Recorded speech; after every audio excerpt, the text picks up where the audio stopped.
నా వరుణ్కి న్యాయం అవుతుంది.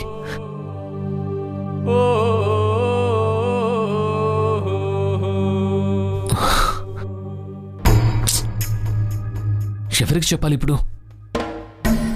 గిరిజ అయితే ఇంట్లో లేనే లేదు, కానీ వాళ్ళ అమ్మ నాన్నకు వరుణ్ గురించి తెలీదు.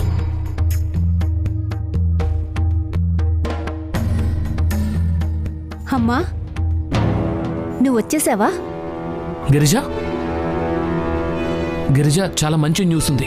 సుగుణాక ఫోన్ చేసింది. వరుణ్ కాలలో చాలా ఇంప్రూవ్మెంట్ వచ్చిందని చెప్పింది. వాడు త్వరగా నడవాలని కోరుకుంటున్నాను. ఈ ఇంప్రూవ్మెంట్ వాడి జీవితం మొత్తం. నువ్వు ఇలా ఉన్నావేంటి జగత్? నేను ఇప్పుడే ఇంట్లో అడుగు పెట్టాను. నిలబడే ఓపిక కూడా లేదు. నేను ఎలా ఉన్నానని అడగలేదు, నీళ్ళైనా ఇవ్వలేదు, కానీ మీ ఇంటి విషయాలు మాత్రం మొదలు పెట్టేశావా? అయినా నా గురించి నీకెందుకు? నువ్వు అలాగే మీ ఇంట్లో వాళ్ళు అందరికంటే నీకు వాళ్ళే ఎక్కువ కదా, అంతేనా?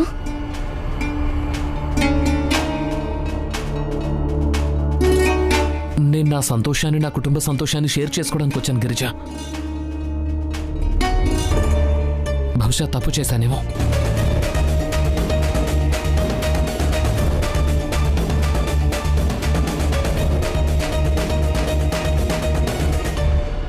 ఏ బంధం దృఢంగా నిలుస్తుందో అది కూడా చూసుకుందాం. ఒక తల్లి నమ్మకం గెలుస్తుందా, లేదా స్వార్థంతో ముడివేసుకున్న భార్య అహంకారమా?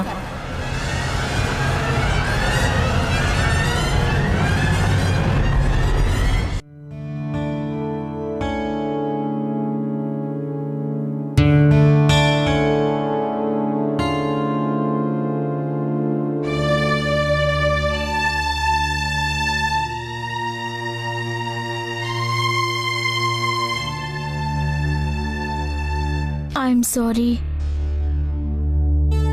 నువ్వంత సంతోషంగా ఉన్నావు, నేను నీ మూడు పాడు చేశాను. మరి నన్నేం చేయమంటావు జగత్?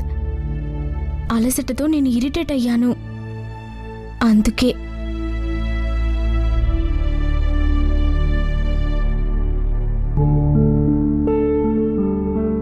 జగత్,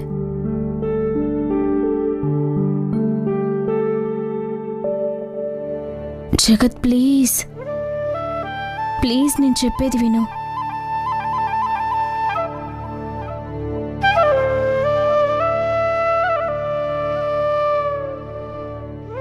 చెవులు పట్టుకుని సారీ చెప్తున్నాను. ప్లీజ్ నన్ను క్షమించు.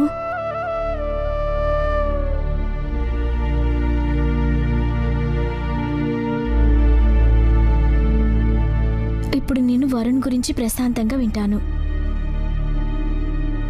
ఇది వరకు నాకు చాలా బాధగా ఉండేది, కానీ ఈరోజు చాలా సంతోషంగా ఉంది జగత్. అతనికి నయమవుతుందన్న విషయం తెలిసాక ఎంతైనా నాకు ఏదో ఒకటి అవుతాడు కదా. నేను నా అల్లుడి కోసం దేవుణ్ణి ప్రార్థిస్తాను. జగత్, కోపం వచ్చి ఒక మాట అంటే మన కుటుంబానికి సంబంధించిన ఇంత పెద్ద విషయాన్ని నాకు షేర్ చేయవా? నాకు చెప్పకుండా ఎందుకు వెళ్ళిపోయావు? నువ్వు లేకుండా ఈ సంతోషం కూడా అసంపూర్తిగా ఉంది. కానీ నువ్వైతే ఇంట్లోనే లేవు. పైగా నీ పేరెంట్స్, వాళ్ళకి వరుణ్ గురించి తెలీదు. కానీ నేను ఎవరికి చెప్పాలి? అందుకే నేను చూడగానే అందరికన్నా ముందు నీకే చెప్పాలనిపించింది. కానీ జగత్, నాకు చాలా సంతోషంగా ఉంది. ఈ విషయం అందరికంటే ముందు నువ్వు నాతో చెప్తాను అన్నప్పుడు. నేను కోరుకునేది ఇదే జగత్. ప్రతి విషయంలో నీకు తోడుగా ఉండాలనుకుంటా, మంచిలోనైనా అలాగే చెడులోనైనా. నీకు తెలుసా, నాకు చాలా ఆనందంగా ఉంది సుగుణ వదినతో మాట్లాడాలని, శ్యామ్ అన్నయ్యకి శుభాకాంక్షలు చెప్పాలని. కానీ వాళ్ళకి అది నచ్చదు కదా. గిరిజ, నువ్వు మనస్ఫూర్తిగా వాళ్ళతో కలవాలనుకున్నాక ఆ రోజు కూడా తప్పకుండా వస్తుంది. అప్పుడు వాళ్ళు నిన్ను కుటుంబంలో ఒకరిని చేసుకుంటారు. నువ్వు చూస్తూ ఉండు.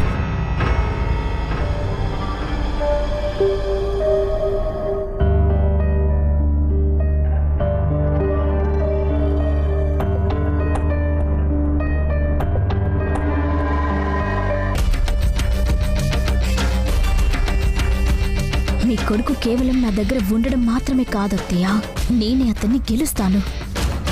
ఇక మీరు ఓడిపోతున్నారు.